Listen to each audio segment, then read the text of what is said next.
여러분 반갑습니다. 저도 여러분의 체험담을 잠깐 들었습니다. 지금 이야기한 것은 일시적인 감흥이고 일시적인 효과입니다. 수업하는 과정에도 효과가 나타나지만 진정한 효과는 뒤로 갈수록 확연해집니다. 밖에 있는 TV 화면을 통해 체험담을 들었는데 아주 운이 좋은 분입니다. 그녀는 시어머니와 친정어머니를 위해 연불하고 축원했습니다. 자신도 건강에 안 좋은데 시어머니를 먼저 위하더군요. 친정어머니보다 시부모님을 위하는 각별한 효심이 참 보기 좋았습니다. 이러한 사람 됨됨이를 갖추면 가족관계가 좋고 남편이 행복합니다. 똑똑한 여자는 시어머니에게 잘합니다. 그러면 남편의 사랑도 받고 아이들에게도 아주 훌륭한 본보기가 되며 나중에 며느리가 들어오면 며느리도 효도합니다. 이 또한 인과관계입니다. 친정어머니, 시어머니를 위해 연불하고 축원하면 자신의 재난도 사라집니다.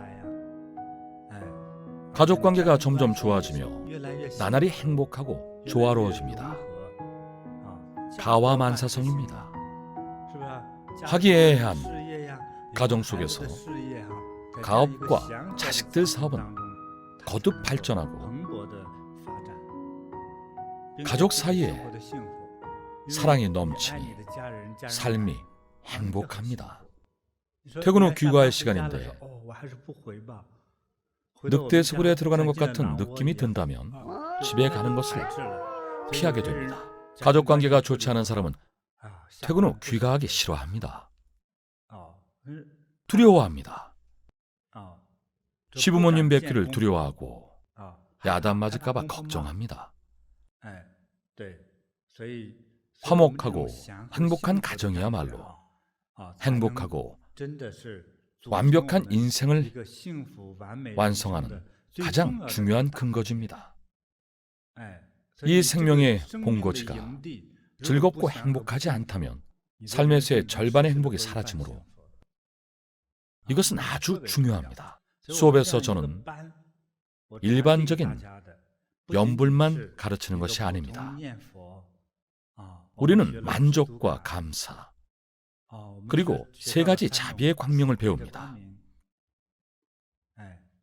더 높은 경지는 마음의 광명으로 세상을 비추고 주위 사람을 사랑할 줄 아는 것입니다. 모두에게 똑같이 광명, 자비의 마음, 자비의 빛을 비춥니까? 그렇다면 왜 남에게 듣기 싫은 소리를 하나요? 왜 따뜻하고 부드럽게 대하지 않나요? 인과응보를 기억하십시오. 받아야 할 것은 받습니다. 서로 갚는다면 원한의 끝이 있겠습니까? 원한은 내 손에서 끝내야 합니다. 악업은 짓지도 말고 악업을 누적하지도 말아야 합니다. 악업을 누적하지도 말아야 합니다. 그뿐만이 아닙니다. 경지가 높은 사람은 원수에게 은덕을 베풉니다. 자비와 따뜻함, 소박함으로 자신에게 해를 끼친 사람을 대합니다. 누군가의 험담으로 일자리를 잃고 이혼하게 되면 상대를 평생 죽을 만큼 증오하게 되는데 여성이라면 누구나 마음속에 이런 응어리가 맺혀 있습니다. 여인은 증오하는 사람이 한두 명쯤 있으며 평생 그 응어리를 풀지 못합니다. 자신에게 해를 끼친 사람을 증오할 수는 있습니다. 그러나 그에 따른 인과응보로 그 일만 떠올리면 괴롭고 계속해서 원망할 겁니다. 아이가 그 원망을 마음에 담아뒀다가 후에 어머니가 증오한 사람을 죽이겠다고 생각하면 큰일입니다. 아이들이 거칠고 폭력적인 이유는 대부분 어머니가 가르쳐서 복수하려는 마음이 있기 때문입니다. 아들이 어머니의 복수를 위해 살인하고 그 죄로 총살된다면 가정은 풍비박산납니다. 보살도를 공부하는 사람이라면 은덕으로 원수를 대해야 합니다. 나에게 못되게 굴어도 증오하지 않고 오히려 그를 위해 염불하고 만나면 인사하고 안부를 전해야 합니다. 10번 인사해도 받아주지 않고 욕하다가 11번째는 감화돼 12번째는 생명을 구해줄 수도 있습니다. 자비심은 나쁜 일을 좋게, 좋은 일은 더 오래가게 합니다. 그러니 은덕으로 원수를 대해야 합니다. 은덕과 은혜를 원한으로 갚지 마십시오. 악한 마음으로 은혜를 베푼 사람을 대하면 지옥에 들게 됩니다. 이렇게 말하면 정말 지옥이 있는지 가본 적 있는지 질문이 쏟아집니다. 저는 없습니다. 지옥이 없다고 가정해 봅시다. 진정한 지옥이란 무엇일까요? 정신적 지옥입니다. 가는 곳마다 원수와 마주친다면 삶이 즐거울까요? 늘 남에게 보복하는 사람에게 안정적인 삶과 일자리가 있을까요? 늘 남에게 보복하는 사람을 사랑하는 사람이 있을까요? 사랑해주는 사람도 없고 일자리도 쉽게 잃습니다. 보복하고자 하는 마음이 있으면 보복의 심리는 습관이 돼 큰 피해를 줍니다. 접하는 사람 모두에게 상처를 줍니다. 늘 남에게 상처를 주는 사람은 결국 자신에게도 상처를 줍니다. 곧 일자리를 잃고 사장에게 해고됩니다. 은혜를 모르는 나쁜 사람이니까요. 보너스를 줘도 욕합니다. 원래는 1년에 2만 달러를 받을 능력인데 5만 달러라는 높은 임금을 받았음에도 회사 물건을 훔치고 훔치다 들키면 오히려 욕을 합니다. 그런 후 바로 쫓겨나 실직합니다. 실직하면 실현당하지는 않을까요? 먹고 살기도 힘든 빈털터리 남자가 좋다는 여인이 있을까요? 많지 않습니다. 영원한 사랑의 맹세는 기껏해야 3일 정도입니다. 3일이 지나면 다른 사람과 결혼해버릴 겁니다. 이러한 감정과 관련된 생활에서는 양심이 없는 사람들은 사랑했던 마음도 금방 식습니다. 우리가 배우는 불교의 보살도는 원수에게조차 은혜와 너그러움을 베풉니다. 남을 위해 염불하고 남을 위해 축원합니다. 더욱 높은 경지는 원수를 위해 염불하는 겁니다. 원하는 끝이 없습니다. 증오를 가슴속에 넣어둔 채 늘 마음이 평온하지 않다면 언젠가는 자신의 인과응보로 돌아옵니다. 마음속 증오심을 풀지 못하면 그것이 싹이 되어 남을 해칠 뿐만 아니라 반드시 자신도 해칩니다. 지옥은 우리의 정신세계에 있습니다. 지옥이나 천당은 모두 스스로 만들어냅니다. 인생은 배움의 연속이기에 끊임없이 배우고 자신의 경지를 쉼없이 높여야 장애를 없앨 수 있습니다. 그래서 바다의 드넓음을 배워야 합니다. 바다는 수천만 갈래의 강물과 시냇물을 모두 품고 함께 떠내려오는 썩은 나무, 죽은 물고기, 죽은 개, 시체, 맑은 물, 황금 모래, 붉은색 또는 초록색 보석을 개의치 않고 그대로 받아들입니다. 사람의 마음도 이런 바다와 같아야 합니다. 이러한 넓은 마음은 자비의 바다가 되고 자연히 지혜의 바다가 됩니다. 자신의 원한이 제 말 몇 마디로 풀리지 않는다며 항의하지 마십시오. 저도 즉시 풀리기를 바라지 않습니다. 오랜 세월 꽁꽁 얼어붙은 빙하, 10만 년 동안 얼어있던 빙하가 불로 녹인다고 한순간에 녹아내릴까요? 녹이는 데 필요한 과정과 속도가 있습니다. 불을 가까이 해도 순식간에 녹는 것이 아니라 일정한 시간이 필요합니다. 이것도 인연이니 제가 알고 있는 개념을 알려드리죠. 저 역시 이렇게 합니다. 남에 대한 보복은 자신에게 돌아옵니다. 결국 아둔하고 마음이 좁은 자신에 대한 보복이 됩니다. 사람들에게 환영받고 사랑받는 군자는 보통 마음이 넓은 사람입니다. 과거에 욕한 이에게도 돈을 빌려주는 사람입니다. 이런 사람이 진정한 친구이고 사람들은 그런 모습에 감동합니다. 그에 비해 자신은 어떻습니까? 나에게 욕한 사람을 언젠가 권력을 잡은 후 제거할 생각을 한다면 소인배입니다. 그런 사람은 포기하고 싶고 싫어집니다. 보복까지는 아니더라도 그를 미워합니다. 그러나 마음이 넓은 사람을 대할 때는 고개가 숙여집니다. 넓은 마음에서 자비심이 자라고 더 나아가 지혜가 생깁니다. 자비로운 마음으로 세상을 널리 비추고 원한을 덕으로 감싸면 나쁜 일도 좋은 일로 바뀌고 좋은 일은 오래 갑니다. 지금 저에게 배우고 있는 불교는 도대체 무엇일까요? 종교가 다르거나 종교가 없는 사람이 무슨 종교를 믿는지 물으면 가족 모두가 불교라서 아마 그 종교를 따라가야 할 것 같다고 대답하겠죠. 그들이 다시 불교가 무엇인지 물으면 모른다고 합니다. 승려는 불교의 출가생이냐고 물어도 모릅니다. 제가 불교가 무엇인지 알려드리겠습니다. 불교는 자비입니다. 불교의 이론적인 기초는 인과입니다.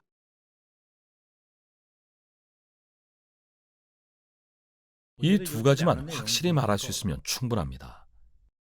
충분합니다. 여러분, 불교가 무엇입니까? 자비입니다. 너그러움, 지혜는 자비가 있으면 차차 생기는 것들입니다. 자비가 있으면 부귀도 따라옵니다. 그렇다고 불교가 부귀는 아닙니다. 재물에 욕심을 부린다고 질타받을 겁니다. 불교는 자비입니다. 불교의 이론적인 사상, 불법을 뒷받침하는 이론적 사상은 인과론입니다. 노는 개념을 의미합니다. 왜 밥을 먹을까요? 배가 고파서죠. 이것이 인과관계입니다. 꼬마가 왜 친구를 때릴까요? 욕을 했거든요. 왜 늘 보복, 살인하려고 할까요? 어릴 적에 업신여김을 당했거든요. 모든 일에는 인과가 있습니다. 아주 평범한 아가씨가 갑자기 머리를 요란하게 파마하는 이유는 남자친구를 사귀고 싶은 마음이 생겼기 때문입니다. 모든 것은 인과이고 추리가 가능합니다. 사건을 파헤치는 형사들은 어떤 일이 발생하면 그 현상이 발생하게 된 원인을 연구합니다. 왜 제 수업을 듣습니까? 사랑 때문이라고 답하는 사람이 있습니다. 자비를 배우기 위해서죠. 말실수 같지만 사랑 때문이라는 말도 맞습니다. 잘생긴 총각이 이곳에서 영상 촬영을 하고 있는데 그가 좋아서 수업에 참여하는 것도 이유가 됩니다. 앞으로는 잘생긴 직원을 많이 채용해야겠습니다. 누군가는 건강을 위해, 누군가는 외로운 마음을 달래기 위해, 다른 곳에서 시간을 때우느니 이곳에 찾아옵니다. 이유가 무엇이든 오신 분 모두 인연입니다. 분명히 설명할 수 없는 것이 인연입니다. 여러분에게 가르친 모든 것이 꼭 진리는 아닐 수 있습니다. 진리 여부를 혼자 천천히 생각해 보십시오. 제 말을 완전히 따르지는 마십시오. 그래도 어제 당부한 일을 여러분이 했는지 알고 싶습니다. 여성 수행자들은 귀가한 후 남편을 칭찬했나요? 칭찬했습니까? 칭찬했더니 어떤 반응을 보였어요? 사랑받는 느낌이 들었나요? 10여 년 만에 느낀 큰 사랑이었고 말 한마디에 감동한 남편이 무릎이라도 꿇을 것 같았습니까? 그런 분 계십니까?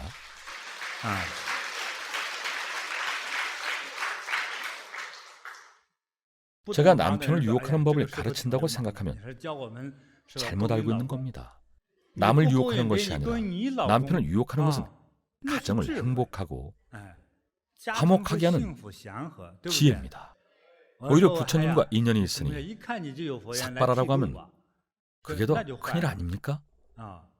못 알아들었습니까? 여기 있는 모든 사람은 부처님과 인연이 깊으니 머리를 깎고 출가하십시오. 어떻습니까?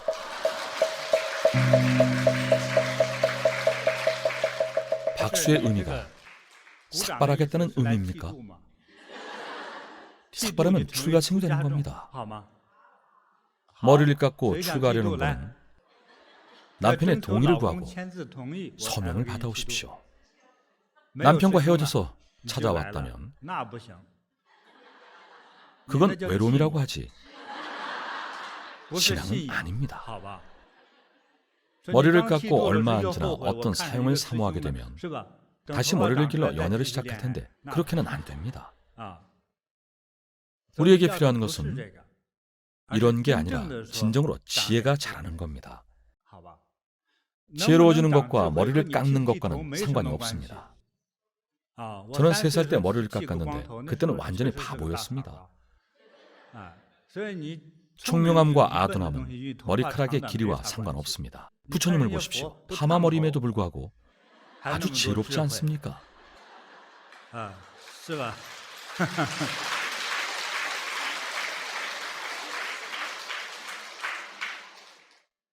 부처님은 머리카락이 길고 파마를 해도 지혜롭지만 우리는 아무리 삭발해도 지혜가 자라지 않습니다. 지혜는 머리와 상관없습니다.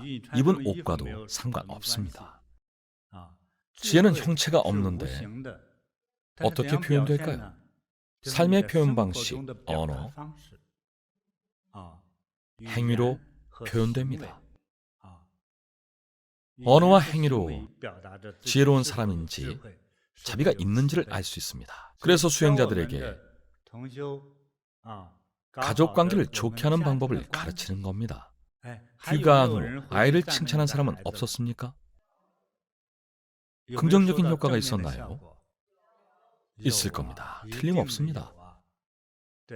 아이가 말을 듣지 않아도 아주 쉽게 바꿀 수 있습니다. 아이들은 칭찬을 받으면 아주 고분고분하게 뭘 하면 되는지 묻습니다.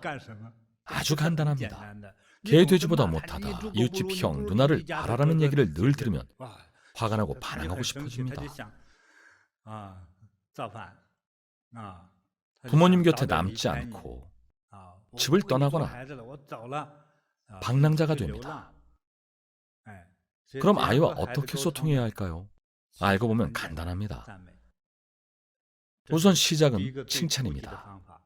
두 번째는 바른 마음가짐입니다.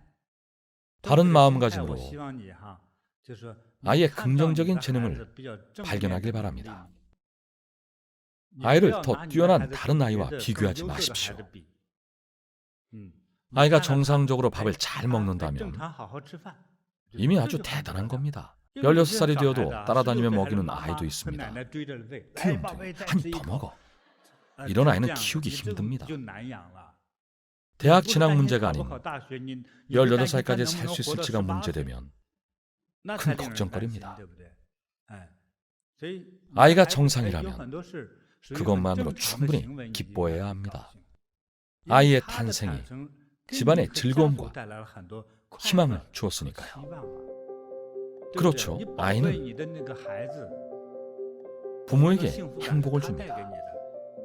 조금만 마음에 들지 않아도 아이를 야단치고 혼내는 건 잘못입니다. 오히려 아이가 주는 행복과 즐거움에 감사해야 합니다.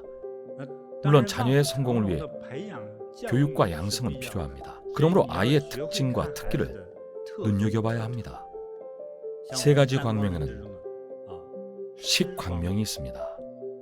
식광명에는 관찰력이 있습니다. 여러분, 아이의 장점을 봤습니까? 아주 선해서 작은 동물도 해치지 못하는 아이의 작은 반응을 보며 장차 나쁜 사람이 되지는 않을 것임을 알 수 있습니다. 이것은 희망입니다. 희망은 대학 입학 여부가 아닙니다.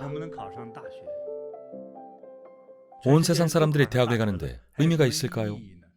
화장실을 청소하고 변기를 닦는 사람도 무슨 대학을 다녔냐고 물으면 중국 칭화대학을 졸업했다고 합니다. 말레이시아의 어느 대학을 졸업한 것과 같을까요? 라만 대학을 나온 것과 같습니다. 그래도 화장실 청소를 합니다. 모두가 대학 졸업생이니까요. 무슨 의미가 있습니까? 화장실 청소부의 학력을 그렇게 높일 필요는 없습니다. 낭비입니다. 13살부터 화장실 청소를 했다면 이미 오랜 노하우가 있는 기술자이니 얼마나 좋습니까? 사람마다 인생의 사명은 다릅니다. 누구나 고위직 임원이 되는 것은 아닙니다. 고위직이 되느냐, 행복하느냐는 자신의 마음에 달려 있습니다. 타이완에서는 집에서 밥하기보다 밖에서 외식할 때가 많습니다. 그곳의 음식점에서 일하는 거의 모든 종업원은 유쾌하고 부드럽습니다. 웃는 얼굴이 자연스럽고 대화가 자연스레 오가며 편안한 느낌을 줍니다. 물론 음식도 맛있습니다. 밴쿠버나 중국도 음식은 맛있지만 사례가 들려 응급실에 가야 할 수도 있습니다. 서빙 직원이 음식을 탁 내려놓습니다. 물을 다 마셔서 물을 좀 더 달라고 하면 일단 한번 째려본 후 짜증스러운 얼굴로 다가와 무슨 일이냐고 묻습니다. 물을 더 달라고 하면 알겠다며 컵을 가져가는데 제 컵은 놔두고 다른 사람의 컵을 잘못 들고 갑니다. 그런데도 오히려 역정을 내며 물컵을 탁 소리내며 줍니다. 그 물이 넘어가겠습니까? 독약을 마시는 것 같습니다. 같은 일을 하는데 어떤 차이가 있을까요? 정신세계, 마음이 다릅니다. 직업에 대한 잘못된 판단으로 사람들이 그릇을 나르는 사람을 하찮게 여긴다고 생각하지만 실은 스스로가 먼저 하찮은 직업이라고 여기고 있습니다. 타이완의 종업원도 그렇게 여길까요? 그렇지 않습니다. 일자리가 있으니 즐겁습니다. 타이완에서 서빙을 하는 아이들은 대부분 부잣집 아이들입니다. 다른 사람을 위한 봉사를 생활의 경험으로 삼아 자신의 인생을 완벽하게 만들어가고 있을 뿐입니다. 그러나 가르침이 부족하면 시중 드는 것을 짜증스럽게만 받아들입니다. 돈이 없어 시중을 들고 지시를 받고 노역을 한다고 생각하는 거죠. 정신적인 인식이 조금 다를 뿐인데 완전히 다르게 작용해 번뇌가 되기도 하고 즐거움이 되기도 합니다. 이렇게 3년만 서빙하면 심장병, 정신병에 걸릴지도 모릅니다. 홀가분한 마음으로 일하면 질병이 생기지 않을 뿐만 아니라 오히려 남을 위해 봉사하는 일이 쉽지 않다는 것을 알고 기술, 기교, 마음가짐을 단련하는 기회로 여겨 누구에게나 자연스럽게 웃는 얼굴로 대할 수 있습니다. 쉬운 일이 아닙니다. 하찮아 보이는 일을 하지만 침착하고 여유 있게 웃을 수 있다면 나이와 상관없이 경지가 높은 사람입니다. 저는 이런 사람을 존경합니다. 마음속 일념이 큰 차이를 만들며 천당과 지옥도 거기에서 시작됩니다. 천당과 지옥도 거기에서 시작됩니다. 오늘의 가르침이 약간 높은 경지의 말일 수 있습니다. 한 생각의 차이가 삶과 죽음, 좋고 나쁨, 즐거움과 번뇌를 결정합니다. 이미 결혼해 누군가의 아내가 된 분이라면 시부모님을 공경하고 가족을 뒷바라지하는 일을 비천하게 생각하지 말고 행복이라 여기십시오. 불교는 바로 자비입니다. 불법의 이론적인 사상은 인과론입니다. 한 생각의 차이가 삶과 죽음, 좋고 나쁨, 즐거움과 번뇌를 결정합니다. 20여 년 전 제가 중국에서 알게 된 사람 중에 젊은 혈기로 말을 함부로 하는 이가 있었습니다. 금시계를 찬 그에게 귀한 거냐고 했더니 물론이라고 답했죠. 나중에야 가짜인데 사람들이 업신여길까봐 차고 다닌다고 하더군요. 그때는 휴대폰이 비싼 시절이었고 그의 가짜폰은 아무리 애써도 발신이 되지 않는 장난감 폰이었습니다. 참 재미있었습니다. 90년대였죠. 시공계약에 성공하면서 돈도 벌고 여자친구도 사귀려고 가짜 휴대전화를 들고 다녔습니다. 휴대전화 가격이 300만 원 하던 시절인데 그는 3,000원으로 플라스틱으로 된 버튼이 나는 가짜 휴대전화를 구입해 통화하는 척했습니다. 여보세요? 장 사장님? 2억은 일단 사장님에게 맡겨두겠습니다.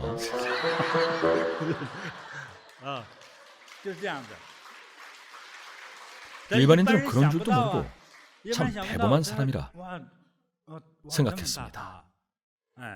아무나 살 수 없는 비싼 휴대전화였으니 속아 넘어간 겁니다. 결국은 자신도 거짓의 속도군요. 엄청난 허세를 부려 3천만 원을 벌었지만 한 수의 사기꾼에게 몽땅 사기당했습니다. 저에게 도움을 청하러 왔을 때 가짜 휴대전화도 없었는데 누군가에게 매를 맞으며 그거마저 빼앗겼다고 했습니다.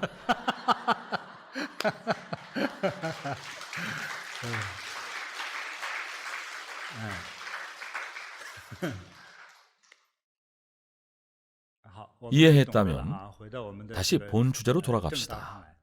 사람의 생각이 행복을 결정합니다. 지난 수업 그리고 그 전의 수업에서도 이야기했지만 사랑하는 여자친구에게 사과를 먹여주는 사람을 생각해 보십시오. 사랑하고 행복하다며 부끄러움도 피로도 느끼지 못합니다. 치아로 사과 껍질을 벗기고 입으로 한 조각 물어뜯어 그것을 여자친구에게 먹입니다. 손도 필요 없습니다. 사랑하는 마음으로 기꺼이 할 때는 힘든 줄도 모릅니다. 그러나 만약 조직폭력배의 두목에게 잡힌 배신자에게 두목이 사과를 먹고 싶으니 치아로 사과 껍질을 벗겨내고 입으로 한 조각 베어 먹여달라고 명령한다면 죽는 한이 있어도 그 말에 따를 수 없다고 할 겁니다. 아주 괴로운 느낌이 들겠죠. 사랑하기 때문에 어려운 일도 기꺼이 하고 상대방이 즐겁게 받아들이지 않을까봐 조심스러운 몸짓. 온화한 표정으로 한입 베어낸 조각을 사랑하는 사람 입에 넣어줄 수 있습니다. 똑같은 일을 해도 대하는 마음이 다르면 기분도 달라집니다. 즐거움이 많으면 긍정적이고 적극적인 의지가 있습니다. 석가모니 부처님은 최초 경전을 설할 때 경지가 높은 보살급 제자들에게 자신의 생각에 주의를 기울이라고 했습니다. 생각이 일어나는 그 순간을 잘 살펴보라고 했습니다. 이것은 더욱 수준 높은 내용입니다. 한번 해봅시다. 아침에 일어나서 아이가 엄마, 내 옷 어디에 있어? 바지는 어디에 있어? 라고 소리를 지를 때 아이에 대한 사랑이 극진한 엄마라면 옷을 찾아줍니다. 그런데 의붓 어머니라면 어떨까요? 바지를 어디에 두고 소리를 지르는 거야? 혼나고 싶어? 간이 배 밖으로 나왔네. 말하는 태도가 왜 그래? 생각의 차이를 보십시오. 낳아준 엄마는 아이를 돌봐주는 일이 자신의 사명이라고 생각합니다. 바지를 3개 가져다 주며 골라 입으라고 합니다. 본인 옷은 제대로 입지 못한 채 기꺼이 아이 옷을 찾아줍니다. 그래도 즐겁고 행복해야 합니다. 그렇지 않습니까? 친엄마는 자식을 위해 뭐든 기꺼이 해줍니다. 오히려 애가 옷을 찾아달라고 하지 않으면 걱정합니다. 뭔가 찾아달라고 하자면 적적해야 합니다. 때로는 왜 또 부르냐며 불평할 때도 있지만요. 칫솔 어디에 있어? 치약 어디에 있어? 휴지가 없어요. 빨리 휴지 가져다 주세요. 어머니는 시종처럼 종종걸음으로 뛰어다닙니다. 휴지를 한아름 가져다 줍니다. 그러나 내가 낳은 아이가 아닌데 엄마, 그거 어딨어? 너 좀 혼내야겠다. 어른한테 명령도 그게 뭐니?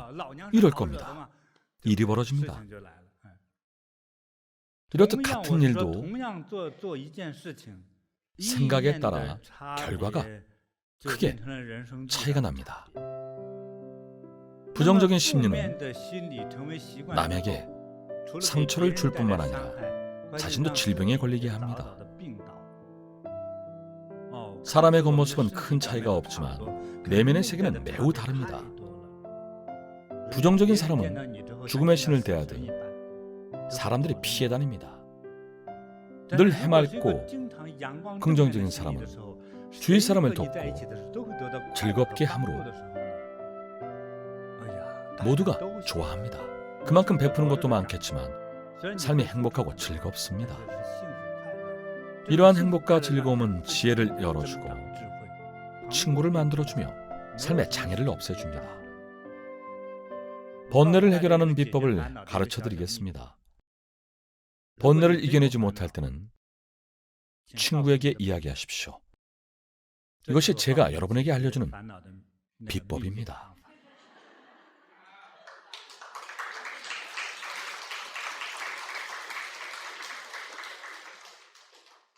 듣고 난 후 아무것도 아니었다며 실망하는 사람도 있을 겁니다. 어떻든 상관없습니다. 일단 적어두십시오. 언젠가는 참 좋은 방법이라는 것을 알게 될 겁니다. 혼자서는 답이 없던 막다른 길도 10명에게 알렸을 때 해결책이 생깁니다. 한 명에게는 재난이지만 10명에게 알리면 즐거운 일이 될 수도 있습니다. 한번 해보십시오. 물론 친구가 반드시 있어야 한다는 전제 조건이 있습니다. 개인 능력이 아무리 뛰어나도 박사학위를 가졌다고 하더라도 소용없습니다. 친구가 없다면 한 걸음 나아가기도 어렵습니다. 일자무식이라도 친구가 많으면 모든 사람에게 능력을 인정받는 대단한 사람이 됩니다. 친구와 함께 번뇌를 나누고 그들의 도움을 받는다면 번뇌는 오히려 즐거움이 됩니다.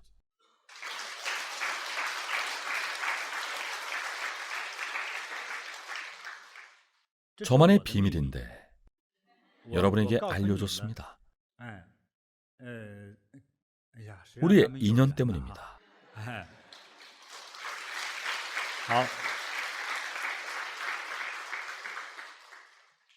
문제를 해결하는 특별한 방법인데 이 방법을 사용하려면 친구가 있어야 합니다. 좋은 친구를 사귀려면 어떻게 해야 할까요? 이건 가르치지 않아도 되겠죠. 꼭 기억하세요. 자비와 사랑이 있어야 합니다. 둘째는 베풀 줄 알아야 합니다.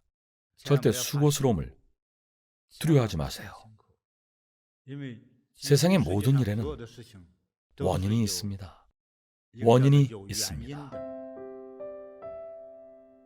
열거하자니 혀가 꼬이는 듯합니다. 첫째, 모든 일에는 원인이 있습니다. 둘째, 모든 일은 인연으로 되어 있습니다. 갑자기 누군가 어떤 일을 처리하라고 할 때는 당장은 생각지 못한 이유가 있습니다. 그 원인으로 인연이 만들어지는데 그 인연이 무엇인지 스스로 깨달아야 하며 제가 말할 수는 없습니다. 일을 대하는 마음가짐에 따라 기분과 태도는 달라집니다. 즐거운 마음가짐으로 일하면 긍정적이고 적극적으로 일할 수 있습니다. 자신의 마음가짐을 살펴보십시오. 여러분은 어떤 마음가짐으로 살아가고 있습니까?